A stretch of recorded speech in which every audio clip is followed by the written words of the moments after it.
আমরা আলোচনা করব হজ নিয়া। বলেন তো কি নিয়া? হজ। হাজিরিন, ইসলামের 5টি বিষয় ফরজ, তার মধ্যে একটি হচ্ছে হজ। আল্লাহ পাক পবিত্র কালামে হাকিমে একটি আয়াত নাজিল করেছেন। এই আয়াতটা নাজিল করেছেন ওই দিন, যেই দিন আল্লাহর হাবিব রাসূলুল্লাহ সাল্লাল্লাহু আলাইহি ওয়াসাল্লাম সলক্ষ সাহাবী নিয়ে জীবনের শেষ হজ আদায় করেছেন।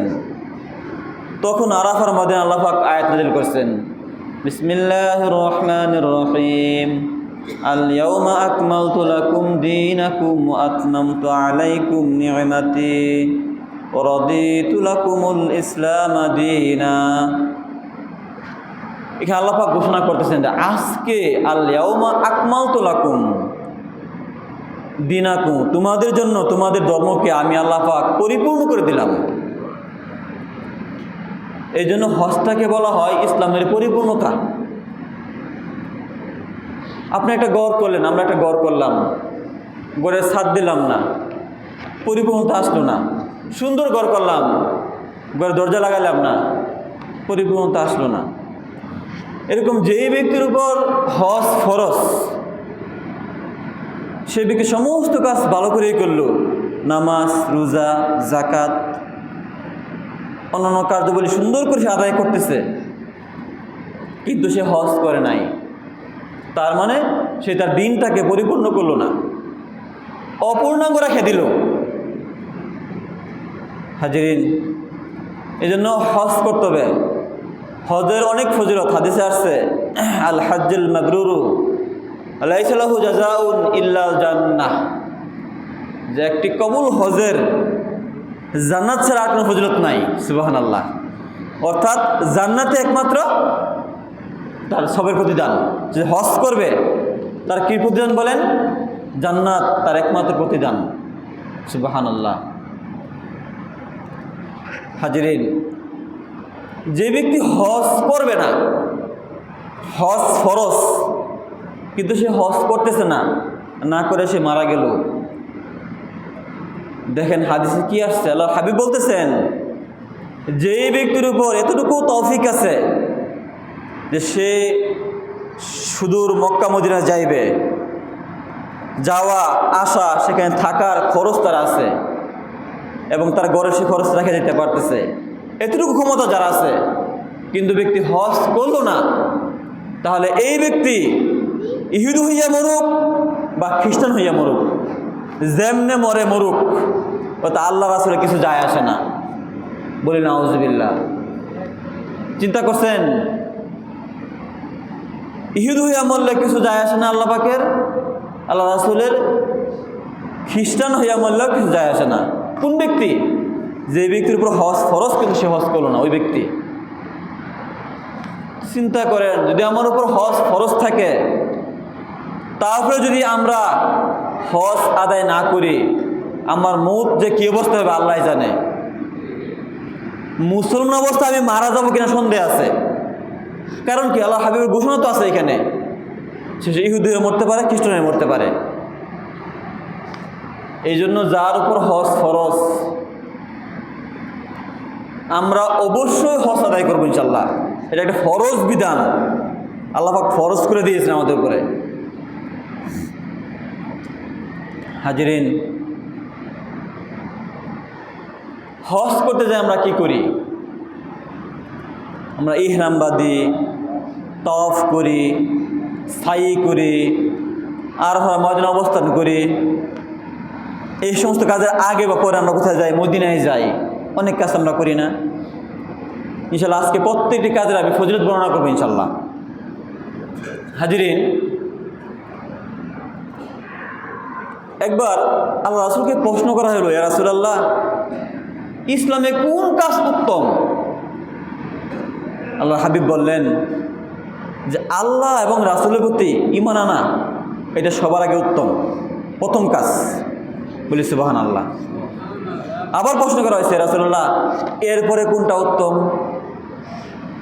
আল্লাহ হাবিব বলতেছেন এরপর হচ্ছে জিহাদ ফি সাবিলিল্লাহ, আল্লাহর রাস্তায় জিহাদ করা হচ্ছে উত্তম। উনি আবারও প্রশ্ন করতেছেন, ইয়া রাসূলুল্লাহ, এরপরে কোনটা উত্তম? আল্লাহ হাবিব বলতেছে, এরপরে হচ্ছে হজ করা উত্তম। সুবহানাল্লাহ। চিন্তা করছেন, এখানে কিন্তু নামাজ, রোজা, যাকাত কিন্তু বলা নেই হাদিসে, হজের কথা বলা হয়েছে। আম্মা জান আয়েশা একবার প্রশ্ন করছেন আল্লাহ রাসূলের কাছে, রাসূলুল্লাহ, আমরা তো মহিলা,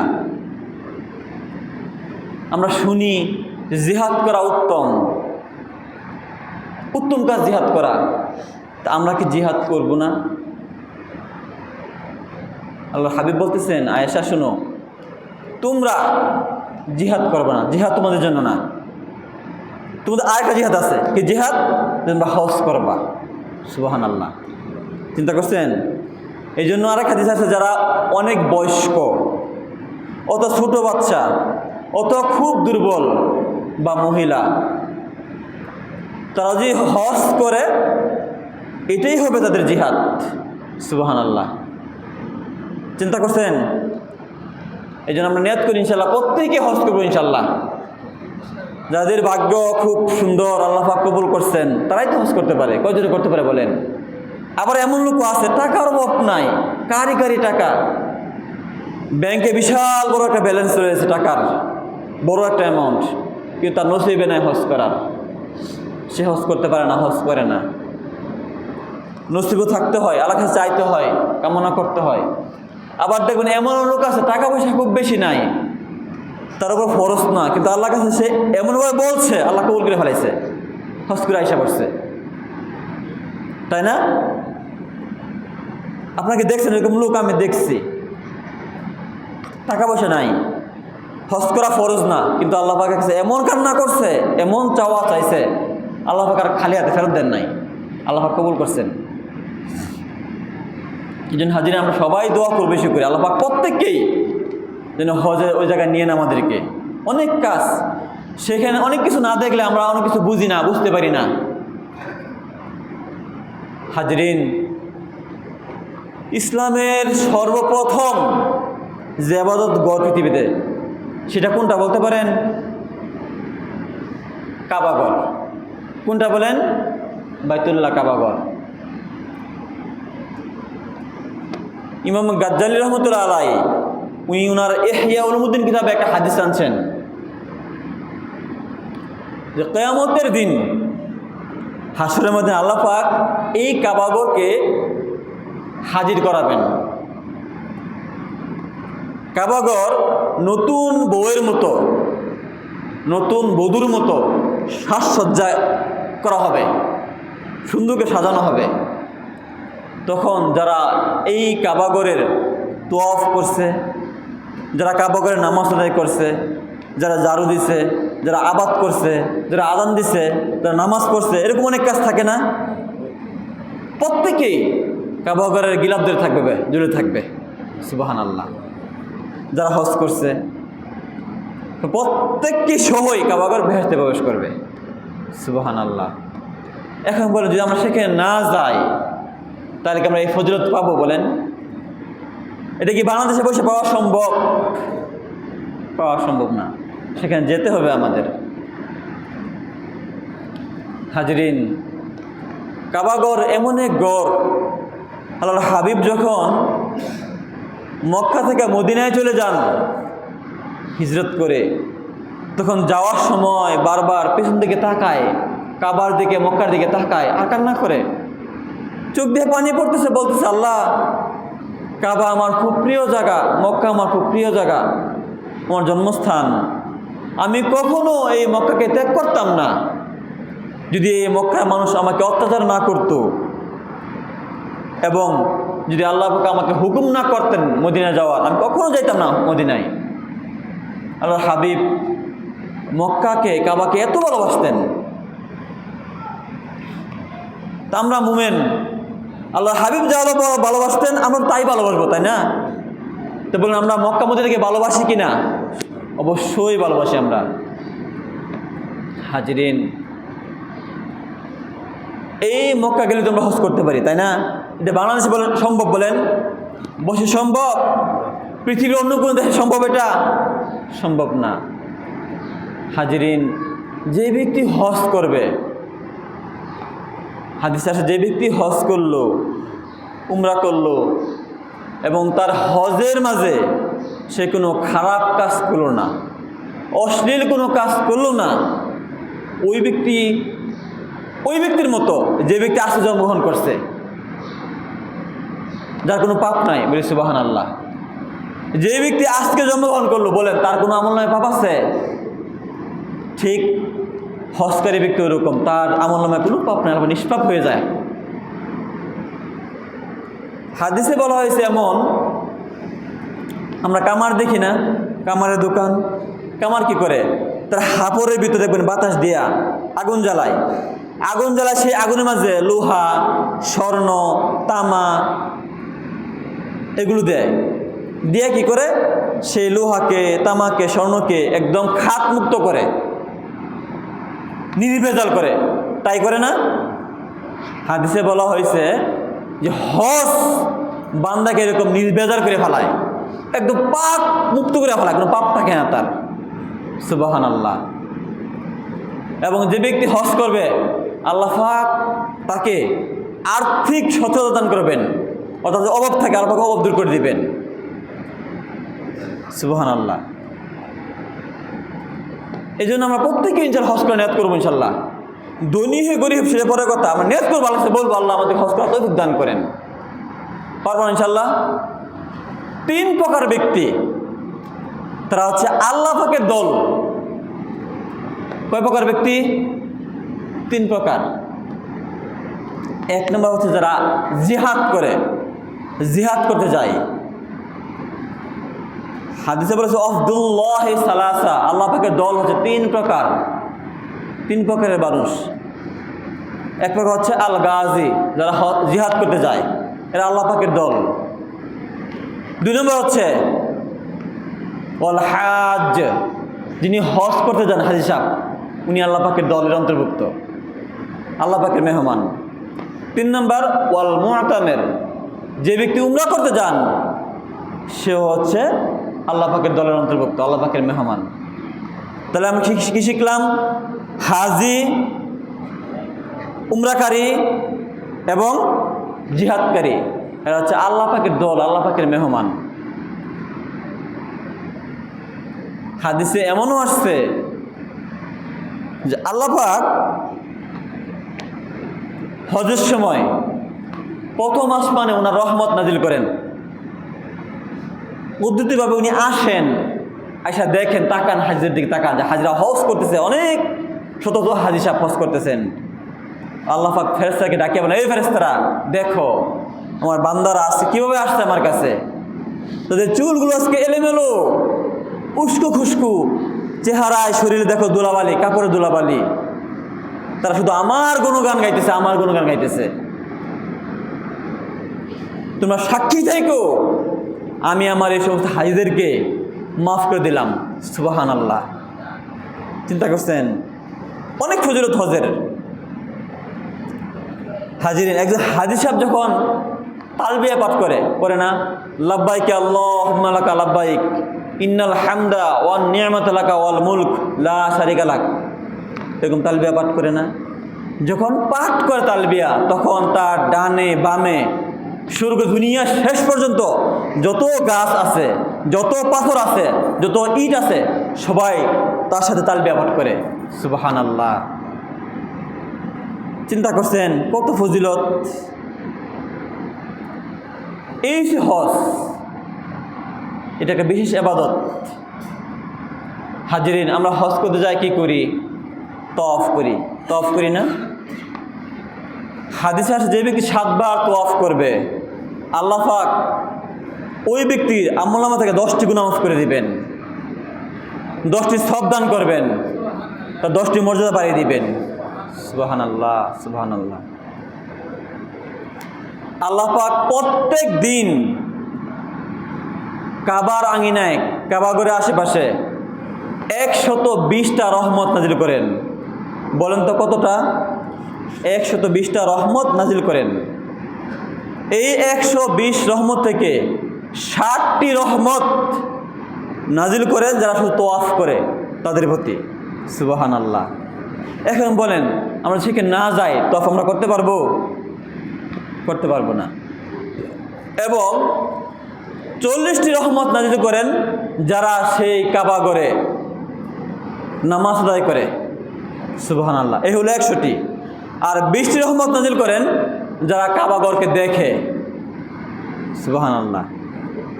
চিন্তা করছেন, কাবা ঘর দেখাও একটা ইবাদত। যে আপনি দেখেন কাবা ঘর, আল্লাহ পাকের রহমত পাবেন। হাদিসে বলে 3 প্রকার ব্যক্তিকে আল্লাহ পাক দেখলে সব দান করেন। একটা যারা কাবা ঘর দেখে, যারা আমল নামায় সব লেখা হয়। যারা মা বাপকে তাকায় তাকায় দেখে সবের নিয়তে, তাদের আমল নামায় সব লেখা হয়। যারা কোরআন শরীফ তাকায় দেখে, তাকায় থাকে, যারা আমল নামায় সব লেখা হয়। একটা হচ্ছে কাবাঘর। হাজির এই জন্য কাবাঘরে ইবাদতবন্দি করা, সেখানে তোয়াফ করা, সেখানে তালবিয়া পাঠ করা, নামাজ আদায় করা, এগুলো বলেন আমরা কি বাংলাদেশে বসে পারবো? কখনো পারবো না। সেখানে আমাদেরকে যেতে হবে, তারপরে আমরা পারবো ইনশাল্লাহ। হাজিরিন, এই জন্য আমাদের প্রত্যেককে নিয়ত রাখতে হবে যে আমরা প্রত্যেকে ইনশাল্লাহ হজ করব, উমরা করব, তাওয়াফ করব, সেখানে যায় তালবিয়া পাঠ করব, আরাফার ময়দানে অবস্থান করব। আরাফার ময়দান এটা এমন এক ময়দান, হাজ্জে বলা হয়েছে আল হাজ্জু আল আরাফা। আরাফার ময়দানে অবস্থান করা মানেই হজ করা। সুবহানাল্লাহ। ওই দিন আল্লাহ পাক বান্দার সকল গুনাহ মাফ করে দেন। এমনও বর্ণনা আসছে যে কিছু কিছু গুনাহ এমন রয়েছে যেই গুনাহগুলো শুধু আল্লাহ পাক আরাফার ময়দানেই মাফ করেন। সুবহানাল্লাহ। অন্য কোনো জায়গায় মাফ করেন না। আরাফার ময়দানে মনে করেন যে এক ব্যক্তির গুনাহ মাফ করা হইল, সে এখানে বসে আছে বা দাঁড়ায় আছে, ওই ব্যক্তির জায়গা দিয়ে যারা যাইবে আসা যাওয়া করবে সবার গুনাহ মাফ করা হবে। সুবহানাল্লাহ। এমন এক জায়গা। এবং আরাফার ময়দানে যদি এরকম কোনো ব্যক্তি মনে করে যে আল্লাহ পাক মনে হয় আমাকে গুনাহ মাফ করেন নাই, আমাকে ক্ষমা করেন নাই, হাদিসে বলা হয়েছে এই ব্যক্তি সবচেয়ে বড় জুলুমকারী, এই ব্যক্তি বড় একজন পাপী। এরকম ধারণা করা যাবে না। আল্লাহ পাক সব মাফ করে দেন বান্দার আরাফার ময়দানে। এরকম হইতে পারে না যে শয়তান ধারণা দিচ্ছে তো আরে তোরা কেউ মাফ করে না, আল্লাহ পাক তুই গুনাহগার, তুই এই করছো মাফ করে নাই। সে ব্যক্তিকে জালেমকারী, সে ব্যক্তি জুলুমবাজ, সে ব্যক্তি বড় পাপী, এরকম চিন্তাও করা যাবে না। আল্লাহ পাক সব মাফ করে দেন। সুবহানাল্লাহ। হাজিরিন, হাদিসে আসছে যে আরাফার ময়দানে শয়তান এত বেশি লাঞ্ছিত হয়, এত অপমানিত হয়, এত অপদস্থ হয়, সে এত কান্না করে, এরকম সে আর কখনো করে না। কেন? সে সচক্ষ দেখে যে আল্লাহ পাকের রহমত নাজিল হইতেছে, আল্লাহ পাক বান্দাকে মাফ করে দিতেছেন। সুবহানাল্লাহ। তার কাছে ভালো লাগে না, সে আজীবন বান্দাকে দেবাপ করাইছে, বান্দাকে বিপদে নিয়ে গেছে। কেন? তার দল বাড়ি করার জন্য, জাহান্নাম নেওয়ার জন্য। কিন্তু দেখতেছে সে আল্লাহ পাক বান্দাকে মাফ করতেছে, বান্দাকে ক্ষমা করতেছে, বান্দাকে রহমত দান করতেছে, তখন তার খুব কষ্ট হয়। সে এত কষ্ট হয় তার চেহারা মলিন হয়ে যায় শয়তানের। হাজিরিন, বলতেছিলাম হজের কথা। হাজিরিন, হজ উমরা এগুলো সেখানে গেলেই করা সম্ভব। অনেক সময় দেখবেন এরকম হয় যে কোনো ব্যক্তির উপরে হজ ফরজ, কিন্তু সে হজ করলো না, মারা গেল। এরকম হয় না? তো এখানে মাসালা হলো যে এই ব্যক্তি মারা যাওয়ার পরেও তার যে সম্পদ আছে, এই সম্পদকে বন্টন করার আগে সম্পদ দিয়ে হজ করাইতে হবে, এবং তার যে ঋণ আছে ঋণ পরিশোধ করতে হবে। হজ করানোর পরে কাউকে বদলি হজ এবং ঋণ দেওয়ার পরে তার সম্পদ বন্টন করতে হবে, এর আগে না। এটা মাথায় রাখবেন ইনশাল্লাহ। একটা মানুষ যখন মারা যাবে, মারা যাওয়ার পর যখন দেখবে যে মারা যাওয়ার আগ মুহূর্তে তার কাছে যখন আখিরাতের আলামতগুলো স্পষ্ট হয়ে যায়, প্রত্যেক ব্যক্তি যখন সে মারা যায়, যখন তার দমটা এখানে এসে পড়ে, তখন তার কাছে আখিরাত স্পষ্ট হয়ে যায় যদি সে ভালো মানুষ হয়, সে ভালো কিছু দেখে, তার কাছে ভালোগুলো স্পষ্ট হয়ে যায়, জান্নাতের নাজ নিয়ামত তার কাছে স্পষ্ট হয়ে যায়। আর যে খারাপ মানুষ হয়, পাপী মুনাফিক মুশরিক হয়, তার কাছে কিন্তু জাহান্নামের আলামতগুলো স্পষ্ট হয়ে যায়, সে দেখতে পায়। তখন ওই যে ব্যক্তি হজ করে নাই, দান করে নাই, যাকাত দেয় নাই, এমন ব্যক্তিগুলো বলবে, কোরআনে আয়াত, রাব্বির জিউন, হে প্রভু আমাকে একটু সময় দিন, আমাকে একটু আবার ফিরিয়ে দিন, লাআল্লি আমালু সলিহা, আমি যেন ওই কাজগুলো করতে পারি যেই কাজগুলো আমি করি নাই দুনিয়াতে, বিশেষ করে হজ করি নাই, যাকাত দেই নাই, আমাকে একটু সময় দিন। আচ্ছা আপনারা বলেন, তখন সময় কি দেওয়া হবে? কোনো সুযোগ আছে? কোনো সুযোগ নাই। এই জন্য আমরা বুঝি আর না বুঝি আমল কিন্তু আমাদের আগেই করতে হবে। যখন দম এখানে আইসা পড়বে, আর বাবা সুযোগ নাই, চোখগুলো এদিক সেদিক তাকাইবে, পাশে লোকজন কাউকে চিনবে না, তখন সে কিন্তু বলবে মনে মনে, আল্লাহ আমাকে একটা সুযোগ দাও, আমি কাজগুলো করি। হয়তো আমরা কেউ বুঝবো না, আল্লাহ পাক আর সুযোগ দেবেন না। ওই সময় হওয়ার আসার আগেই আমাদেরকে বুঝতে হবে, আমলগুলো করতে হবে ইনশাল্লাহ। হাজিরিন, রাসূলুল্লাহ সাল্লাল্লাহু আলাইহি সাল্লাম ইরশাদ করেন, যেই ব্যক্তি সবের আশায় কোনরূপ পাপ করা ছাড়া হজ করবে, উমরা করবে, তাকে আল্লাহ কি দান করবেন? যে একমাত্র জান্নাত দান করবেন। সুবহানাল্লাহ। তা আর কোনো সব নাই, কি সব বলেন? সরাসরি জান্নাত। সে মারা যাওয়ার পরে কোথায় যাবে? জান্নাতে প্রবেশ করবে। আর হজ করার পরে কি করতে হয়? হজ করার পরে যাইতে হয় মদিনায়। মদিনা হচ্ছে ইমানের বাড়ি। আমরা কই না ইমান, ইমান আনছি ইমান, বলেন তো ইমানের বাড়ি কোথায়? মদিনায়। হাদিসে একটা সময় আসবে যে মদিনার ইমান, মদিনার দিন মদিনায় ফিরে যাবে, ইমানদার থাকবে না, মদিনায় ইমান চলে যাবে, দুনিয়ায় মুনাফিকে ভরে যাবে, মুশরিকে ভরে যাবে। সেই সময় কিন্তু আসতেছে, অনেক আলামত কিন্তু স্পষ্ট হচ্ছে মানুষের কাছে আস্তে আস্তে, এবং সেখানে যাইতে হয়। হাদিসে আসে, যেই ব্যক্তি আমার ইন্তেকালে পরে, আল্লাহ হাবিব বলতেছেন যে আমি রাসূলের ইন্তেকালে পরে যে ব্যক্তি মদিনায় আসলো, মদিনায় এসে আমার রওজা শরীফ জিয়ারত করলো, সেজন্য আমি জীবিত অবস্থায় আমার সাথে সাক্ষাৎ করলো। সুবহানাল্লাহ। চিন্তা করছেন কত ফজিলত। হাদিসে এমন বলা হয়েছে যে ব্যক্তি পারে সেজন্য আমার মদিনায় ইন্তেকাল করে। কোথায়? মদিনায় যদি ইন্তেকাল করে, কেননা আমি ওই ব্যক্তির সুপারিশ করব। সুবহানাল্লাহ। এই জন্য আমরা দোয়া করবো আল্লাহর কাছে, আল্লাহ আমাদের মৌতকে মদিনায় দিন। বলতে কি দোয়া করবো? আল্লাহ আমাদের মৌতকে কোথায় লিখে রাখেন? মদিনায়। এটা সুনসিবের ব্যাপার, সৌভাগ্যের ব্যাপার, এটা সবার ভাগ্য হয় না। এই জন্য হাজিরিন, আমরা হজ করার পরে মদিনায় যাব, মদিনায় গিয়ে রাসূলের রওজা শরীফ জিয়ারত করব, সালাম দিব। একটা হাজি সাহেব যখন মদিনায় যাওয়া শুরু করে, যখন মদিনায় পৌঁছে, এর আগে যখন দেখা যায় সবুজ গম্বুজ দেখা যায়, তখন তার মনে কি যে আনন্দ পায়, এটা যে ব্যক্তি গেছে সেই বুঝবে, অন্য কেউ বুঝবে না। আল্লাহ পাক যার জন্য দুনিয়া সৃষ্টি করলেন, কত কিছু আমরা দেখতেছি, খাইতেছি, ভোগ করতেছি, সব কিছু পাইছি যার উসিলায়, উনি সেখানে শুয়ে আছেন, ঘুমায় আছেন। হাদিসে এমন বলা হয়েছে, তোমরা যখন মদিনায় আসবা, আমার মদিনাবাসী তোমরা কষ্ট দিও না। কি দিও না? কষ্ট দিও না। মদিনার বাতাস, মদিনার ধুলাবালু, সব কিছু মানুষের জন্য উপকার, ঔষধ।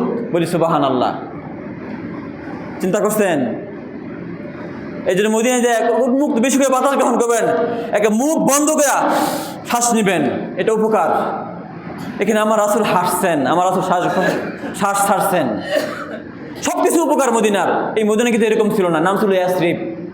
এই মদিনা কেউ পছন্দ করতো না। নাম কি ছিল বলেন? ইয়াসরিব নাম ছিল, ইয়াসরিব। মদিনা নাম ছিল না। যে রাসূল গেছেন, দামি হয়ে গেছে।